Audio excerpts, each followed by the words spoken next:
नमस्ते दोस्तों, एक बार पुनः आप लोगों का स्वागत है आपके अपने channel English grammar shortcut tricks bye बम सर में। दोस्तों, हम लोग SSC, CGL, banking, MTS, IBPS, PO, CTET इत्यादि की तैयारी करने वाले स्टूडेंट्स के लिए इंग्लिश ग्रामर का ये सीरीज चला रहे हैं। और इस सीरीज में हम लोग प्रोनाउन चैप्टर को पढ़ रहे हैं और इससे संबंधित जो कॉमन एरर्स आते हैं उसको सॉल्व करने का शॉर्टकट ट्रिक्स हम लोग सीखते हैं।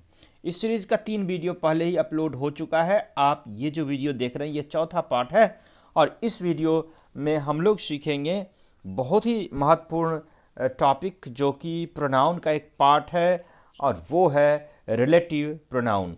और दोस्तों, इससे पहले जो 3 वीडियोस अपलोडेड हैं उसका लिंक डिस्क्रिप्शन बॉक्स में है। अगर आपने अभी तक उसको नहीं देखा है तो उसको जा कर के आप देखें और फिर आज का वीडियो देखें। और ये वीडियो अच्छा लगे तो उसको लाइक करें और चैनल पर नए हैं तो चैनल को सब्सक्राइब करें। तो चलिए सीधे बढ़ते हैं हम अपने टॉपिक की ओर, जो कि है प्रोनाउन, रिलेटिव प्रोनाउन। तो आइए सबसे पहले हम लोग देखते हैं कि ये रिलेटिव प्रोनाउन है क्या। तो वैसे प्रोनाउंस जिनका प्रयोग पूर्व में प्रयुक्त नाउन के बारे में बतलाने के लिए किया जाता है वे रिलेटिव प्रोनाउंस कहलाते हैं। फिर से इसको देख लें, वैसे प्रोनाउंस जिनका प्रयोग पूर्व में प्रयुक्त नाउन के बारे में बतलाने के लिए किया जाता है वे रिलेटिव प्रोनाउंस कहलाते हैं। जैसे यहाँ पर एग्जाम्पल देखिए, the boy who is standing there is my friend. The boy who is standing there, the boy पूर्व में प्रयुक्त हुआ है। यहाँ पर जो ये हु जो है दोस्तों, ये जो है ये एक रिलेटिव प्रोनाउन है जो बॉय के बारे में बतला रहा है। तो पूर्व में प्रयुक्त नाउन के लिए ये बतला रहा है कि जो लड़का, the boy who is standing there is my friend, जो लड़का वहाँ खड़ा है वह मेरा दोस्त है। The book which is there, देखिए यहाँ पर नाउन क्या है, द बुक है, और यहाँ पर रिलेटिव प्रोनाउन क्या है, which. The book which is there is mine. तो यहाँ पर देखिए इसका डिस्क्रिप्शन देख लेते हैं। Who, which, that, as, what etcetera को रिलेटिव प्रोनाउंस कहा जाता है और इनका प्रयोग कंजंक्शंस के रूप में भी किया जाता है, अतः इन्हें कंजंक्शंस भी कहा जाता है। और चलिए अब चलते हैं इसके मुख्य नियम की ओर कि कौन कौन से इसके रूल्स हैं। आगे बढ़ते हैं इनके रूल्स की ओर। तो देखिए पहला जो रूल है वो है हु का प्रयोग जो है वो मनुष्य के लिए किया जाता है, मैन के लिए किया जाता है, तथा इसका ऑब्जेक्टिव केस हुम होता है। देखिए याद रखिए दोस्तों को हु का प्रयोग किसके लिए किया जाता है, मनुष्य के लिए, क्योंकि आगे इससे क्वेश्चन आने वाले हैं। तो होम जो है इसका ऑब्जेक्टिव केस होता है और विच का प्रयोग जानवरों तथा निर्जीव पदार्थों के लिए किया जाता है, और तथा इसका ऑब्जेक्टिव केस जो होता है विच का ऑब्जेक्टिव केस विच ही होता है। और दैट का प्रयोग मनुष्य तथा वस्तु दोनों के लिए होता है तथा इसका ऑब्जेक्टिव केस क्या होता है, दैट ही होता है। चलिए देख लेते हैं इसके कुछ example. This is the boy who has stolen my pen. देखिए यहाँ पर बॉय है इसलिए यहाँ पर हु का प्रयोग किया गया है, क्योंकि ये मनुष्य है और मनुष्य के लिए हु का प्रयोग किया जाता है। अगला एग्जाम्पल देखते हैं, this is the pen which writes well. देखिए पेन के लिए विच का प्रयोग किया गया है एंड दिस, ये भी सही होगा कि this is the pen that writes well, ये भी जो है सही होगा। इस तरह से आप यहाँ पर एग्जाम्पल से समझ चुके होंगे। आगे बढ़ते हैं, चलते हैं अगले रूल की ओर। अगला रूल जो है 4 नंबर जो रूल है हमारा, सुपरलेटिव डिग्री के एडजेक्टिव, सुपरलेटिव डिग्री के एडजेक्टिव और ओनली, नन तथा ऑल, इन जब इसका अर्थ एवरीथिंग होता है तो इन सब के बाद हमेशा दैट का प्रयोग होता है, वो विच का नहीं होता। बहुत ही महत्वपूर्ण रूल है दोस्तों। फिर से इसको देख लेते हैं कि सुपरलेटिव डिग्री के एडजेक्टिव और फिर ओनली, फिर नन तथा ऑल, और इन सब का अर्थ जब एवरीथिंग होता है तो उसके बाद हमेशा दैट का प्रयोग होता है, हु विच का प्रयोग नहीं होता है। और आगे इसका यहाँ पर आप देख रहे होंगे कि इसका ट्रिक, इसको याद करने का, ये 4 नंबर जो रूल है इसको याद करने का एक बहुत ही सुंदर ट्रिक है और इसको भी हम लोग देख लेते हैं। चलिए आइए देखते हैं कि ट्रिक क्या है। कि रिलेटिव का सोना था सच्चा, रिलेटिव का सोना था सच्चा। सोना क्या है दोस्तों, यहाँ पर देख लेते हैं इस ट्रिक को।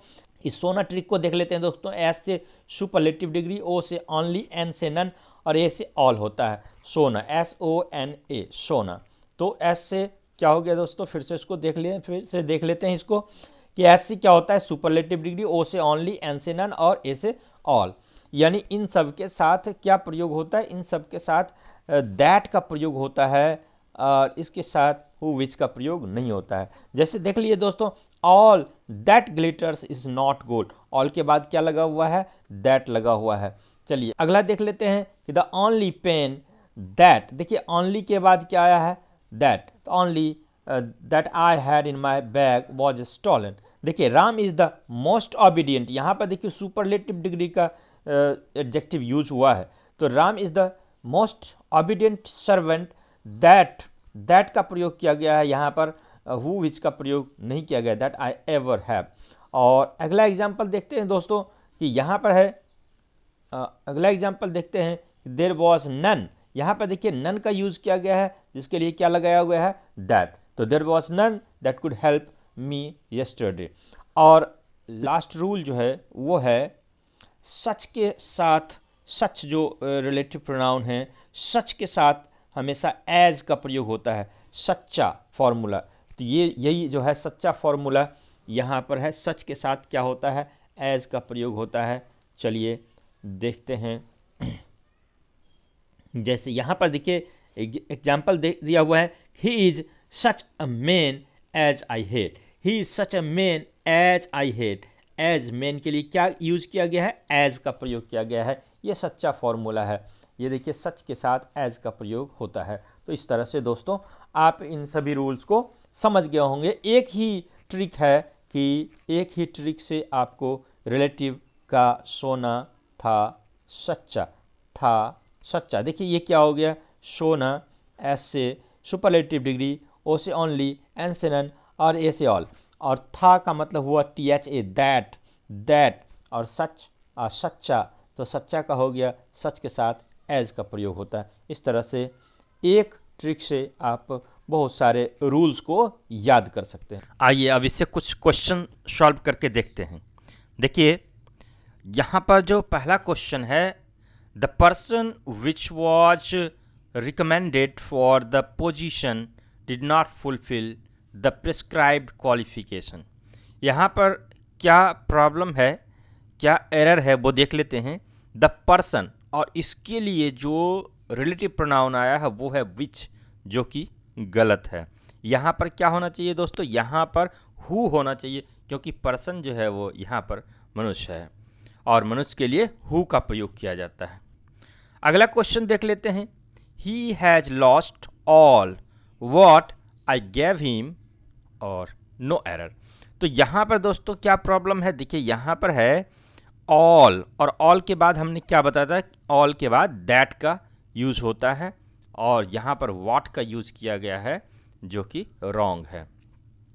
आइए आगे चलते हैं, अगला क्वेश्चन देख लेते हैं। देखिए Soni has such a fine memory that she can recollect anything what happened many years ago. तो यहाँ पर देखिए दोस्तों सोनी हैज सच, यहाँ पर देखिए कौन से रिलेटिव प्रोनाउन का है, सच ए का यूज किया है, और सच्चा फॉर्मूला क्या बताए थे, उसके साथ जो यूज होगा वो होगा एज, जबकि यहाँ पर है दैट। सच्चा फॉर्मूला, सच के साथ क्या यूज होता है, एज का यूज होता है, जबकि यहाँ पर दैट का यूज किया गया है, इसलिए यहाँ पर ये एरर है। चलिए आगे चलते हैं, अगला क्वेश्चन देखते हैं। Fear is one of those emotions which frequently roots us to inaction. और यहाँ पर देखिए क्या प्रॉब्लम है, यहाँ पर हर चीज़ ठीक लगता है, लेकिन यहाँ पर देखिए दोज इमोशंस जो कि एक प्लूरल है, नाउन है, और यहाँ पर जो है इसका ये जो सब्जेक्ट है उसके लिए रूट्स आउट जो कि सिंगुलर वर्ब का यूज़ किया गया है, जो यहाँ पर गलत है। यहाँ पर क्या होना चाहिए, यहाँ पर रूट अस होना चाहिए था। और इस तरह से आप देख रहे हैं कि कितनी आसानी से आप क्वेश्चन को सॉल्व कर पा रहे हैं। चलिए आगे बढ़ते हैं। यहाँ पर देखिए the book although written in bad English makes a few interesting observation which needs to be highlighted. यहाँ पर देखिए दोस्तों, यहाँ पर जो यहाँ जो नाउन है ऑब्जर्वेशंस, इसके लिए रिलेटिव प्रोनाउन जो आया है वो विच है, ये तो ठीक है, लेकिन ऑब्जर्वेशंस के लिए जो यहाँ पर वर्ब नीड्स है ये गलत है, ये सिंगुलर वर्ब है, जबकि हमारा यहाँ सब्जेक्ट जो हो रहा है वो प्लूरल हो रहा है। तो इसके लिए यहाँ पर हमें नीड का यूज़ करना होगा, नीड्स गलत होगा। आगे चलते हैं। The criminal which was chained grumbled at the police inspector who was taking him to jail। यहाँ पर क्या प्रॉब्लम है दोस्तों, देख लेते हैं। द क्रिमिनल, और इसके लिए क्रिमिनल जो है एक मनुष्य है होता है, और जिसके लिए यहाँ पर जो रिलेटिव प्रोनाउन है वो विच का यूज बिल्कुल ही गलत है। यहाँ पर क्या होना चाहिए था, हु का प्रयोग होना चाहिए था। इस तरह से दोस्तों आप देख रहे हैं कि आप कितनी आसानी से क्वेश्चन को सॉल्व कर पा रहे हैं। और इसी तरह का एक्सरसाइज आपको पूरा डिटेल में आपको मिल जाएगा, क्वेश्चन और आंसर सहित सॉल्यूशन सहित आपको मिलेगा। हमारे इंस्टा मोजो पर अपलोड कर दिया गया है, उसका लिंक मैं डाल रहा हूँ डिस्क्रिप्शन बॉक्स में, वहाँ से जाके आप उसको डाउनलोड कर लेंगे और एक्सरसाइज बना के देखेंगे। और आज के लिए इतना ही, मिलते हैं अगले वीडियो में। वीडियो देखने के लिए धन्यवाद। अगर वीडियो आपको अच्छा लगे तो वीडियो को लाइक करें, चैनल को सब्सक्राइब करें। तो मिलते हैं।